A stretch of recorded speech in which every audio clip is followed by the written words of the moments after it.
Do you have a hyperactive imagination? Many people would actually say yes, and in many cases, this actually feels very good, even if at times it might feel overwhelming. Now, I'm also one of the cases, right? My imagination is actually pretty sharp, and how it feels. Any little idea, any little suggestion, and poof, your imagination goes haywire. You create whole worlds just because you heard a word.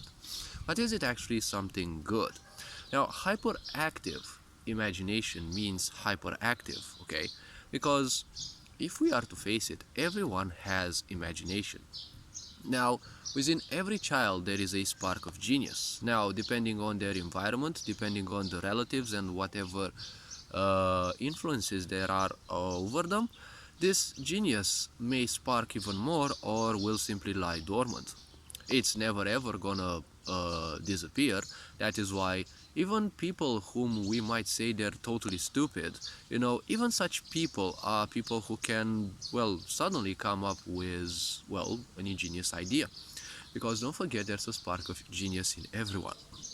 Now, what does imagination mean? Well, imagination means, well, it is part of your intelligence. Now, what intelligence is, it's basically a part within you that allows you to succeed or to create things based on that which you have. Now, the world of imagination has also been spoken of in philosophy, right? It was called the world of ideas or different other similar names, where first of all there's the idea and then comes the action. Don't forget that an idea is just a thought. A thought is nothing else than something that is supposed to guide you. It is technically the engine which should spark up the action in a certain direction. Now, a hyperactive means something that is more active than it should, right? So your imagination is hyperactive. What would this mean is you're technically giving it way more importance than you actually should, because that's why it is hyperactive.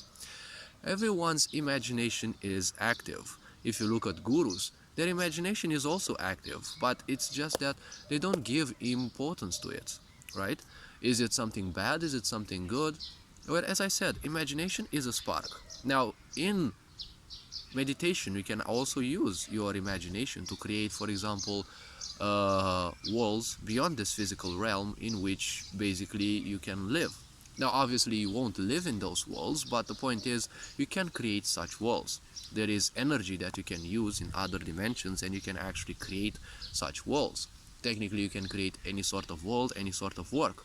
You can create temples of worship or different works, and since they are created from mental energy, they will live far beyond the physical body. So even if that guru dies and their physical body, well, it's no longer compatible with life and they will leave, the point is their work is still there. Whoever reaches their vibration, whoever reaches their level, can actually access it. It doesn't matter where it has been created from, it can be accessed. Now, there are certain holy places in the world where such people usually gathered because, well, they felt that the energy of this planet was much greater in those places, right? So attending there will give you greater ease. Now, hyperactive imagination only works when you place meaning on it. So if something is hyperactive, it means you're kind of a slave of it, right? When you have a pet, right? Because technically the mind is just like a pet. You are supposed to be a being who handles their own well-being, right? The mind is mostly the reptilian brain, which will say survival, right? Survival instinct. Let's say food, right? Replication, and, well, basically all the bodily impulses, right? So when you have a pet, the point is, do you actually have a pet because you love it, or are you some slave of some ideas? Because usually, as of what I see, a lot of friends and people, they are kind of the slaves of those pets, because those pets live their own lives, but those people have to adjust their lives to that of the pets. You have to walk your dog, you have to feed it, you have to do this, you have to do that, but that animal is actually capable of doing these, right? Even without you, it can actually handle that. So the point is, are you actually the slave of your imagination? How do you figure that out? Well, a hyperactive imagination only exists within people who are basically slaves of their imagination. This only exists in people who are ignorant, at least to certain layers of ignorance, because a hyperactive imagination means that you're not taking responsibility for your life. You're giving so much meaning to your imagination because it is a good distraction from your existence, from your life, and, well, technically from everything that you could do, right, to improve your life. But born in a world where basically you are taught hopelessness, because this is basically what teaches people to be slaves. This is what teaches people to be complacent. Learn hopelessness. When people teach you how to be hopeless, you're gonna end up, hopefully not, but many people end up like that, and they will teach their children the same thing because, as I said, most people live ignorantly. How do you figure out if people live ignorantly? Well, they live in impulses. They always react to literally everything. And imagination is basically a reaction if it is hyperactive, because a stimuli comes and poof, your imagination starts creating, right? Your imagination has been creating all along. The ideas that you get sooner or later, they are there in your mind. You're not going to have access to most of them because the mind is not, let's say, adjusted to the corresponding vibration. And the point is, some ideas require, time. It's like moths. They need time to develop into a cocoon and then into a beautiful butterfly. When you live in a society that teaches you how to be hopeless, because let's face it, when you're born, you're living life as a slave because you have to do what teachers tell you, what especially parents tell you, and then you go to a job where you have to do what, the heck your boss says and the such. When you live in a world of ignorance, you need a so-called authority. You need meaning. Because first of all, we are social beings. We will always exist through the spectrum of an ego. Now, this ego means that you have to create a sort of persona, or technically something that you will identify yourself through. The problem is, many people identify themselves as that persona, and they will fight to preserve that persona. When you put too much accent on meaning becomes just like light, all right? Meaning is not something that should become important because, well, light is always around you. If we live on this planet, let's say, and, well, we actually do, most life, as our logics would allow it, would live on planets, right? Of course, in sci-fis, we also have created a life, that lives fully in space. Obviously, that's a possibility. It doesn't matter. The universe is almost endless. So if life lives on this planet, most of it will be guided by light. You don't need to give that light any importance because light is already there. Now, light also promotes people who are narcissistic, right? People who are attention centered, because in light everyone can see you, right? We also have the expression in light of. Now, the point is, one should actually learn how to let darkness lead them, because light is just a temporary aspect. In the life of the universe, light is just a flicker. Obviously, we believe that 100 years of life, if we live them, is a lot, but technically, compared to the life of the universe, that's nothing. So, you see, already I presented a few cases in which your imagination is most likely troublesome. You imagine a lot of things, especially when you attach yourself to those, right? Or, well, self-identification means attachment to something, which is also being a slave of something. This also means karma, which, if I don't forget, I will come back later in a bit. So, if life would be all about the light, well, your physical body is, well, built in a way around light. Technically, it holds some sort of light within, and, well, you kind of need light for the functioning of your body. Your skin needs sunlight to create vitamin D, and, well, it needs light for any more other reasons. Now, the point about light is this physical body is capable of seeing less than 1% of the visual spectrum. So if that's the case, then we have a little problem. We're kind of blind to the universe, but we have ended up believing and functioning as if we are kind of all knowledgeable in the universe. So one's attention should focus a bit more on the internal eye or on the internal senses, because what you see has always existed. You don't need to call a tree just because it is there. Most likely it's existed beyond you and will exist beyond you, right? It existed before and will most likely exist after you. Giving meaning to things, well, that's like creating a little prison. You're now forced to use that meaning because ultimately a language means a collectively accepted meaning, right? It's nothing else but a set of rules that you have created so that you can physically communicate. Obviously, people can use telepathy to communicate and the power of the mind, but, well, that level of the mind is no longer as distracting as this one. And obviously, to ignorance, distraction is always a priority. But don't forget, distraction is also the only luxury that poor people usually can have. So when it comes to a society of ignorance, right, people who simply won't do anything to improve their life, well, there comes the situation in which you technically need to improve. There is an impulse within the body. This, well, among others, this impulse seeks to make you look for anything which is better, right? You're always looking for something better, you're always looking to improve, even if you're ignorant. And when you're ignorant, you won't be doing much to improve your life. So therefore, you need a kind of a totem, right? Or something you can pray to, or something that you can imagine as better than you. So ignorance won't be reading much, ignorance won't be educating themselves enough, and they won't be looking inside of them. If you have the history of the whole universe in your DNA, then the point is very simple. Why don't you simply look inside? Oh well, you actually need to not be ignorant to realize, right? To become enlightened and awakened to the fact that, hey, the whole history of the universe lies within each individual. And what you are is basically nothing else than karma you have been collecting from previous life experiences and as well as this one. And as long you have karma, you will simply be born again and again and again because you need to ditch that karma. This is a way through which you easily can rule people, because as they create karma through their ignorance, that's the only thing they will take in their grave, and they will come back to it, and, well, the more and more karma they will have, the more predisposed they are to ignorance.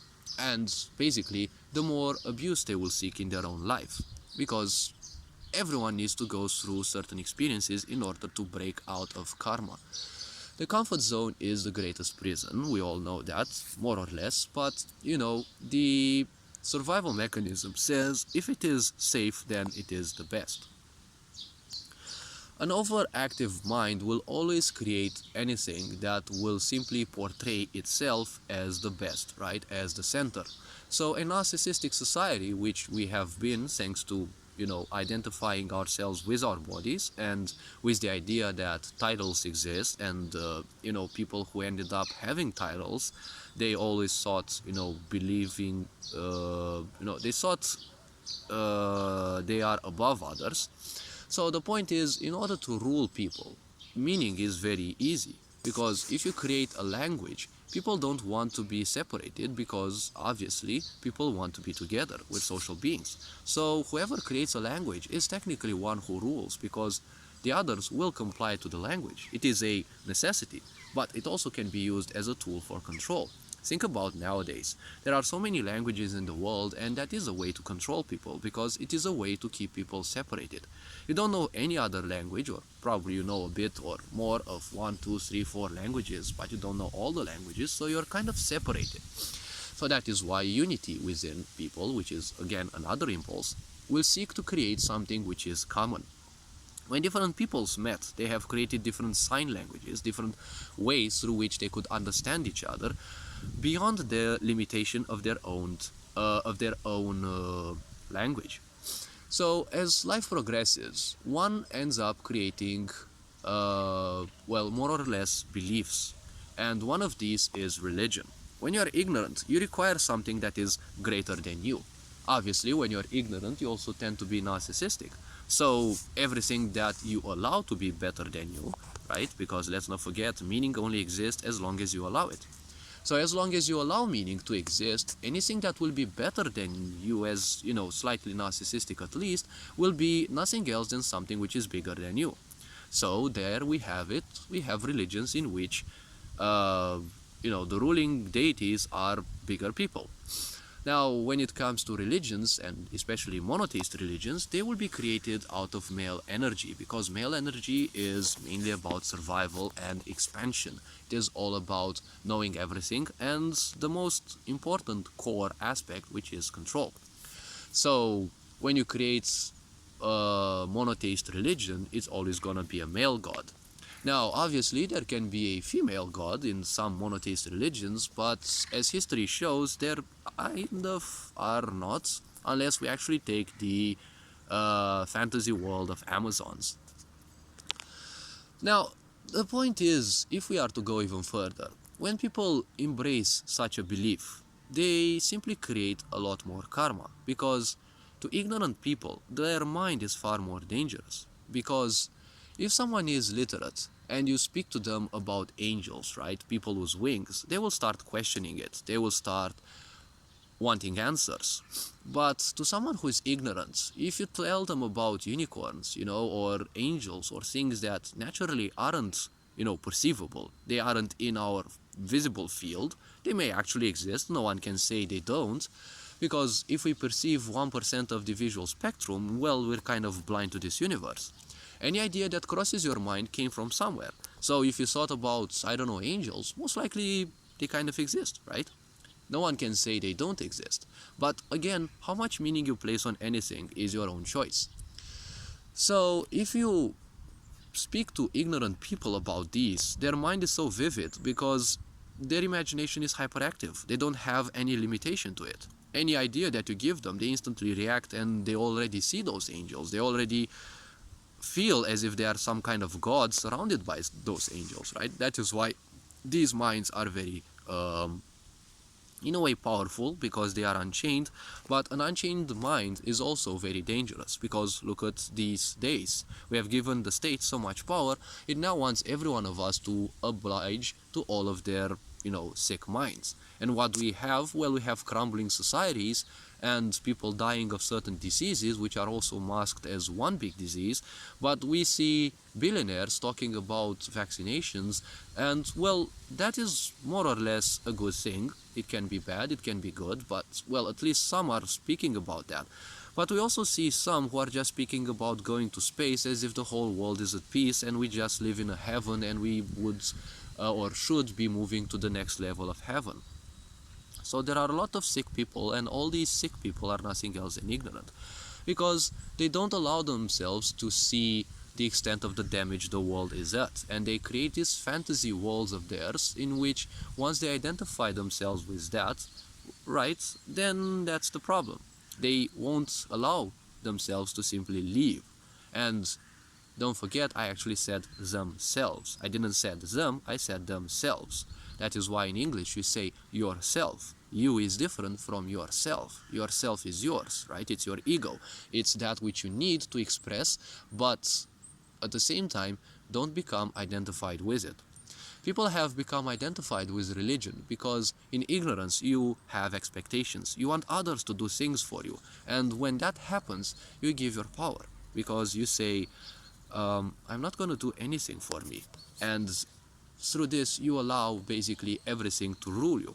Even your imagination rules you. That is why it becomes hyperactive, because you're giving it too much meaning. Your imagination is basically like a fire. You can simply make a whole big fire out of it and it's gonna run out of control, or you can simply leave it as a campfire. It's gonna burn by itself. It's not gonna wear down. Your imagination is not down. The point is, if you place too much energy on something within you, you'll feel that sensation of a burn. That thing, that part of you is somehow exhausted. It's not gone, it's just that it disconnects for a while, or you're disconnected from it, because the body has superior things that in your levels of ignorance you're not aware of. If you were aware of, well, you weren't ignorant of them. If you overuse something, you do it because it's like a drug. You want to run away from responsibilities, you want to run away basically from pain. So pain is a good way to rule people, because you can create divisions. And when you create pain, well, pain is also another sense of meaning, because religion in a way is pain, because through religion you separate people. You teach them that they are useless. When you are born in a religion, what is it that you are taught? well, your sexuality is bad. Let's take into account Christianity. The folklore belief that, even menstrual cycles are bad. Your whole life is bad. If God didn't exist, you wouldn't exist as well. So if this God you have invented because of an overactive imagination, and you also gave so much importance to, if this God created this world, well, we can all blame him, right? Because if he didn't exist, all these troubles wouldn't exist either. So this is another level of ignorance, right? It is the victim mentality.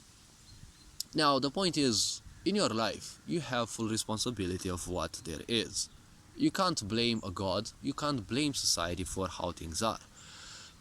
So, in this religion called Christianity, people have been taught that everything basically is useless. And you're torn apart in between emotions, contrasting emotions, because you want things to be good, but at the same time you can't allow them to be good. Because, well, once you are born in a society in which suffering has to be embraced as the only good, well, you will want more of that because somehow or somewhere you believe that it's the only good. And God is basically your only salvation. So what you're technically doing is you're creating a lot of karma. You're torturing yourself hoping that this God or whoever they are will simply come and rescue you. But this only exists because of a hyperactive mind. Why? Because let's think about this.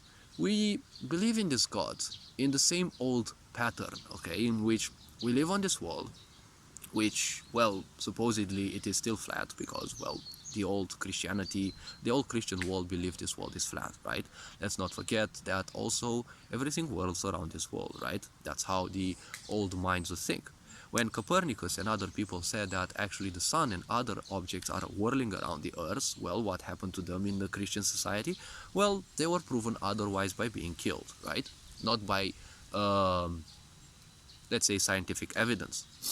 So, the point is, this belief was made in a world that is still supposedly flat, and in a world that believes that everything whirls around, because don't forget, a narcissist is the center of the world and everything whirls around it, right? This is another evidence that, well, Christianity and, well, religions in general are born out of ignorance. Now, they can provide some wisdom, they can provide certain things. Let's not, pull them down entirely, because everything that one creates is just a tool.